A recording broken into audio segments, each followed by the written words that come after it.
sallallahu alayhi wasallam natera HK Media okutuusaako ku mpangala y'omukkiriza oba okujjukiza ku ddiini yo omwezi guno ogwa Ramadan. Era omwezi guno tugumanyi nti mwezi gwa nkizo nnyo era gwe gusinga ekitiibwa mu myezi gyonna egy'omu mwaka ogw'Obusiraamu, era gwe mwezi Allah subhanahu wa ta'ala gwe yasizaamu ekitabo kye ekitukuvu eky'ekitiibwa Qur'an ne gufuuka omwezi omutukuvu. Olw'obutukuvu bw'omwezi guno, omuddu yenna singa asangibwawo omwezi guno ne kamutanda ne guggwako nga Allah subhanahu wa ta'ala tamusonyiye ensobi ze, Nabbi Muhammad sallallahu alayhi wasallam yamusabira azikirire. Omubaka sallallahu alayhi wasallam yasabira omuddu yenna asangibwawo Ramadan n'atanyiikira kusinza Allah, n'atanyiikira kusaala, n'atanyiikira kusoma Qur'an, n'atanyiikira kukola adhikaari, Allah okumusonyiwa ensobi ze zonna. Omuntu oyo omubaka sallallahu alayhi wasallam yakusabira obeere ng'ozikirira. N'olwekyo kitukakatako abantu ffenna okubeera nga tunyiikira mu kulongoosa mu mwezi guno ogwa Ramadan. Mu mpangala y'omuddu mu mwezi gwa Ramadan, omuddu talina kulimba, omuddu alina okwewala ensobi zonna eziyinza okumuviirako obusungu bwa Allah subhanahu wa ta'ala. Omubaka sallallahu alayhi wasallam yategeeza mu hadithi n'atugamba nti man lam yada' qawla zuur, omuntu yenna singa talekaayo kigambo kya bulimba, singa talekaayo bigambo bijweteke, wal amalu bihi, oba okukikolerako, wal jahlu, n'okugwa mu mazambi, falaysa lillahi hajatan, Allah subhanahu wa ta'ala takulinamu bwetaavu kubanga oleka mmereyo na byakulya byo.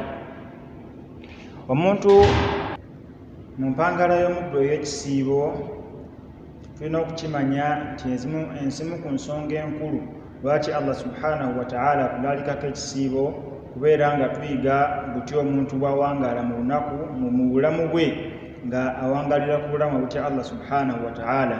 Ensonga yennyini lwaki Allah atugamba mu Qur'an nga atulalisa okusiiba, la'allakum tattaqun, musobole okubeera nga mutya Allah subhanahu wa ta'ala. Tufunamu nti okusiiba si kuleka mmere yokka na byakunywa.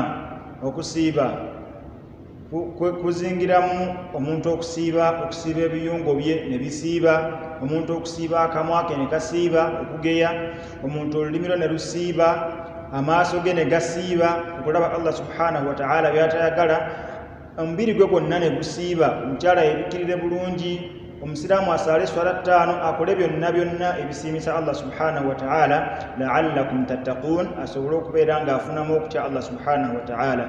Yensonga lwaki omubaka sallallahu alayhi wasallam atutegeeza n'atugamba nti omuntu yenna singa talekaayo kigambo kya bulimba mu lunaku lwe nga yasiibye, oba okubeera ng'akola amazambi nga bw'ayagala, Allah takulinamu bwetaavu kubeera ng'oleka mmereyo, kubeera ng'oleka byakunywa byo, kubanga omugaso omukulu bwe tufuna mu kusiiba kubeera nga tutya Allah subhanahu wa ta'ala, omuntu awangaale mu bulamu bwe obunajja ng'atya Allah, oba oliawo anaava mu bulamu buno obwensi nga Allah amusiimye. Ekyokubiri, mu mbeera era omuntu z'alina okweyisaamu mu mwezi guno gwa Ramadan, okuyitiriza ennyo okusoma Qur'an. Okuyitiriza ennyo okusoma Qur'an. Omwezi guno Allah gwe yasizaamu Qur'an, nga watugamba mu Qur'an nti shahru Ramadan, omwezi guno gwa Ramadan gwegwo Allah gwe yasizaamu ekitabo kye ekitukuvu Qur'an. Nga bwe guli mwezi gwa Qur'an, era omubaka sallallahu alayhi wasallam Jibril yamujjiranga buli mwezi gwa Ramadan okubeera nga balivayizinga obubaka obumuseeko mu kitabo kya Allah ekitukuvu Qur'an, naye ng'era yamujjiranga mu mwezi gwa Ramadan. Lwaki? Kubanga omwezi guno shahrul Qur'an, mwezi gwa Qur'an. Omuntu yenna, omuddu yenna, faayo nnyo, fuba nnyo okulaba nti olunaku lwo teruggwako okuggyako ng'osome ku Qur'an, okusingira ddala mu mwezi guno gwa Ramadan, oleme kubeera ng'ogiragajjalira. Tukimanye nti n'empeera z'okugisoma zeeyongera mwezi guno gwaki, mwezi gwa Ramadan, nga bwe kiri nti n'ekibonerezo ky'omuntu agisenguse kyeyongera mwezi guno gwaki, ogwa Ramadan. N'olwekyo faayo nnyo okubeera nga weenyigira mu kweyigiriza Qur'an, atagimanyi n'onya kusomesa. nga wayiga okubala ssente, nga wayiga okusoma, nga wayiga okwogera oluzungu, faayo nnyo onoonya kusomesa Qur'an obeera ng'ogiyiga kubanga omwezi guno gwa kunyiikira kusoma Qur'an. Baddu ba Allah b'ebitiibwa, Qur'an muzigyeyo gye mwazigweka, atagimanyi n'oyo muwalimu abeere ng'akuyigiriza mu mpisa omuddu z'alina okweyisa mu mwezi guno kusoma Qur'an. Era abatusooka abalongoofu, Imam Shafi'i mwezi gwa Ramadan yamalangako Qur'an emirundi 6. Abalala mu batusooka abalongoofu bagisomanga buli nnaku 3 ng'amalako Qur'an, buli nnaku 3 nga bagisoma mu biro 10 ebisembayo, buli lunaku buli kiro ng'amalako Qur'an. Bettaliranga nnyo mu mirimu gye basinga okwenyigirangamu kubeera nga bafaayo nnyo okusoma Qur'an. N'olwekyo tusome Qur'an mu mwezi gwa Ramadan. Ensonga esembayo mu mwezi guno gwa Ramadan okuliisa emmere kikulu nnyo. Okusookera ddala, omuntu singa ofuuka ensonga y'okusiibuluka kw'omwanadamu yenna, mu mbeera yonna gy'oba omusiibuluddemu ofuna empeera z'ekisiibo kye ate nga naye Allah tamukendeezezza. Ekiro ekisa Allah subhanahu wa ta'ala akuwa empeera z'oli ate nga mwenna mufunye ze zimu, naye ensonga ntono nnyo kubeera nga weewaddeyo, kubeera ng'olongoosezza omutima gwo n'osiibulula omuntu ng'onoonyaamu Allah kukusiima. Era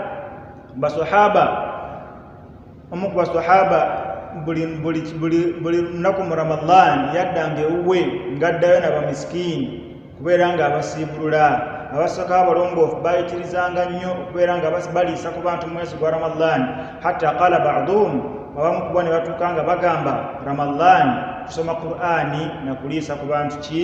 Kubeera nga tuliisa ku bantu mmere. N'olwekyo baddu ba Allah b'ebitiibwa, era ne mu mpisa omuntu z'alina okweyisaamu n'okweyigiriza mu Ramadan, omuddu aleke okulimba. Baddu ba Allah okulimba kuyitiridde ne mu nsonga ezitagasa. Omuddu alekeyo okulimba kubanga kikendeeza empeera z'okusiiba kwe. Omuddu abeere nga yenyigira nnyo, aleke okubeera ng'ajeemera Allah subhanahu wa ta'ala okukola amazambi, kikendeeza empeera z'ekisiibo kye.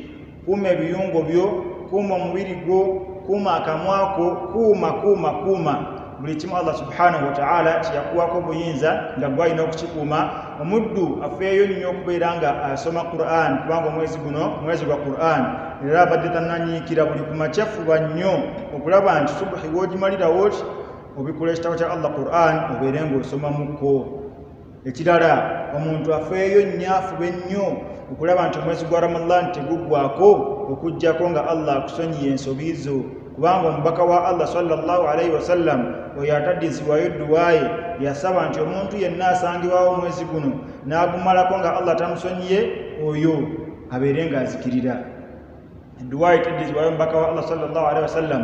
Ekisemberayo ddala tufeeyo nnyo okubeera nga tuliisa ku bantu, okusingira ddala mu biseera bino abantu tebalina mmere, abantu bali mu lockdown. Tufube nnyo buli ngeri yonna gy'osobodde, oba omuweereza ssente ku ssimu, kyonna okusinzira Allah subhanahu wa ta'ala kyakusobosezza. Ala salli wa sallim ala Muhammadin sallallahu alaihi wasallam wa ala alihi wa sahbihi ajma'in walhamdulillahi rabbil alamin.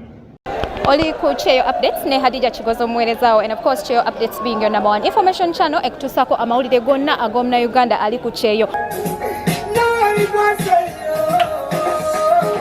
Obwedda nkugobereranga nkunoonya njagala nkufunemu ng'oli wekka. Kibadde kityo lwaliro? Kibadde massive nnyo. Kanziriremu akantu ako. Eyo owasitobanga obadde wa fast guno omwezi n'okudda eri. Kati gwe mbeera ogikwasaganyisa otya? Embeera bwetyo yamalirizo.